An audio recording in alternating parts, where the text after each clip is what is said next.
আপনার কাছে যদি শুধুমাত্র জাস্ট ডেটা থাকে, আপনি যে কোনো কিছু করতে পারবেন। ওই ডেটাকে কনভার্ট করে বিভিন্ন কনটেন্ট বানাতে পারবেন। তো এতদিন যাবৎ আমি যতগুলা এআই এর ক্লাস নিছি, সব কিছুরই আমার রেকর্ড আছে। এটা আমি নিজে পার্সোনালি করছি। তো এই রেকর্ড করার ফলে কি হয়েছে, তারপর আমি সবগুলা রেকর্ড নোটবুক এলএমে আপলোড করছি। নোটবুক এলএমে আপনি যদি ফ্রিতে ইউজ করেন, আপনি 50টা ফাইল একসাথে আপলোড করতে পারবেন, আর যদি পেইড ভার্সন হন 300টা ফাইল আপলোড করতে পারবেন। তো আমি এতগুলো নিই না, আমার মোট ক্লাস ইম্পর্টেন্ট যেগুলা ভালো মতো নিছি, অনেক প্রোডাক্টিভ ক্লাস, সেগুলো বেছে বেছে 43টার মতো ক্লাস হয়েছে, সবগুলো আপলোড করছি। আপলোড করার পর এখন যদি আমি চাই যে এই কোর্সের উপর আমাকে একটা মডিউল ডেভেলপ করে দাও, একদম সিকোয়েন্স সাজায় দাও, সে দিবে। যদি আমি বলি যে আমাকে একটা চেকলিস্ট বানায় দাও, যে প্রত্যেকটা টপিকই আমাকে চেকলিস্ট বানায় দাও, আমি একটা একটা করে বিগিনার থেকে অ্যাডভান্স লেভেলে চলে যাব, তাও সে সেটা করে দিচ্ছে। মানে অলরেডি আমি দেখছি এটা। দেন হচ্ছে নতুন যে ফিচারটা নোটবুক এলএমের মাইন্ড ম্যাপিং, মানে আমার মাইন্ড ম্যাপিংটা শুরু হয়েছে হচ্ছে জাস্ট লেখা এআই টুলস। তারপর এআই টুলস থেকে chat GPT, Bing chat, Gemini, Perplexity, Claude এরকম আসতেছে। আবার চ্যাট জিপিটিতে যদি ক্লিক করি তখন আসতেছে কিভাবে চ্যাট জিপিটিতে প্রম্পট লিখতে হয়। প্রম্পটে যদি আবার ক্লিক করি, প্রম্পটের কী কী স্ট্রাকচার আছে সেগুলা, যেমন রোল, টাস্ক, কন্টেস্ট, ফরম্যাট। তারপর আমি রোলে যদি যাই, কোন রোলের কি কাজ, মানে জাস্ট মাইন্ড ব্লোয়িং।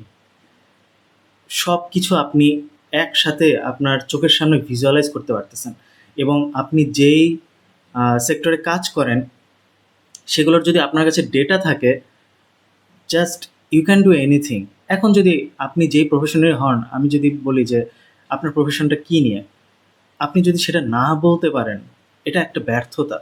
আমাকে যদি এখন আমার প্রফেশন সম্পর্কে যে কোনো কিছু আপনি যদি জিজ্ঞেস করেন, আমার সবগুলোর অ্যান্সার রেডি। কারণ আমি এটা আমার চোখের সামনে ভিজুয়ালাইজ করছি। আমি কি শিখাই, কোনটার পরে কি আসবে, every sequence from beginner to advance level. কেউ যদি আমাকে কোনো কোয়েশ্চেন করে, আমি সেটা ভিজুয়ালাইজ করতে পারবো যে এই অ্যান্সারটা আমি কিভাবে দিব। Just notebook LM, I am so much grateful, আলহামদুলিল্লাহ। নোটবুক এলএম এত জোস একটা জিনিস। আমি যখন এই নোটবুক এলএম শুরুতে আসছে, আমি জাস্ট হাঁ হয়ে গেছিলাম যে এইরকম ইনোভেটিভ আইডিয়া আমি এর আগে কখনো দেখিনি। এবং নোটবুক এলএম স্টিল তারা যেই ফিচারগুলো আনতেছে, জাস্ট প্রত্যেকবার আমাকে অবাক করে দিচ্ছে এবং ইনোভেটিভ। এখন যে কোনো ফাইল আপলোড করার পর, ধরেন 50টা ফাইল আপলোড করছেন, আমি শুধু 50টা বলতেছি কারণ এটা ফ্রি ভার্সনে 50টাই লিমিট। তো আপনি 10টা ফাইল আপলোড করতে পারেন। ধরেন আপনি ইউটিউবে আহ, একটা ইউটিউব কন্টেন্ট তৈরি করবেন, তো ওই রিলেটেড 10টা ইউটিউব ভিডিও আপনি নোটবুক এলএমে আপলোড করলেন। আপলোড করার পর আপনি বললেন যে এই 10টা ভিডিও তুমি অ্যানালাইসিস করে আমাকে একটা নতুন স্ক্রিপ্ট দাও। ওয়াও! জাস্ট আপনার নতুন আরেকটা কন্টেন্ট তৈরি হয়ে যাবে। আর মানুষ তো এটাই বেশি চায়, যে কম্প্রেহেন্সিভ কন্টেন্ট সবসময় চায়, যে আমি 10টা ভিডিও দেখবো না, আমি একটা ভিডিওর মধ্যে সবগুলা চাই। তো এটা পসিবল হচ্ছে এখন। এবং ওই 10টা ভিডিওর উপর অ্যানালাইসিস করে সে একটা ভিডিও সামারাইজ করে দিচ্ছে আপনাকে, ভিডিও আকারে, প্রেজেন্টেশন স্লাইড আকারে। Isn't this beautiful? অ্যান্ড এটা ফ্রি কিভাবে হয়, এটাই হইতেছে আমার প্রশ্ন। যে এত জোস একটা ফিচার ফ্রিতে ইউজ করা যাচ্ছে, বাট স্টিল মানুষ কি এটাকে ইউটিলাইজ করতে পারতেছে কিনা।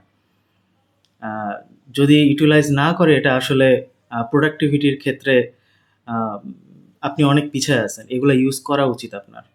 আমি বলবো যে একদম বেসিক লেভেলের, যদি আপনি প্রোডাক্টিভিটি চান, আহ, এটা আমি বেসিক লেভেলে ধরবো। কারণ এইটা আপনি যদি শুরু করেন, আপনি দেখবেন যে আরও অ্যাডভান্সড ওয়েতে আপনি আপনার প্রোডাক্টিভিটিগুলো আগায় নিতে পারতেছেন। তো চলেন শুরু করি। মানে নোটবুক এলএম এখনও যদি আপনার অ্যাকাউন্ট না থাকে, ইট সাউন্ডস লাইক আমি স্পন্সর করতেছি, বাট অ্যাকচুয়ালি স্পন্সর না। মানে নোটবুক এলএম নিয়ে এত আর্টিকেল পুরা ইন্টারনেটে, কিন্তু দেখবেন নোটবুক এলএম এসবের জন্য কোনোই তোয়াক্কা করতেছে না। মানুষই এটা ইন্সপায়ার্ড হয়ে এতগুলো আর্টিকেল লিখতেছে যে তারা নোটবুক এলএম দিয়ে এটা করছে সেটা করছে, বিকজ আসলেই এটা একটা জিনিয়াস।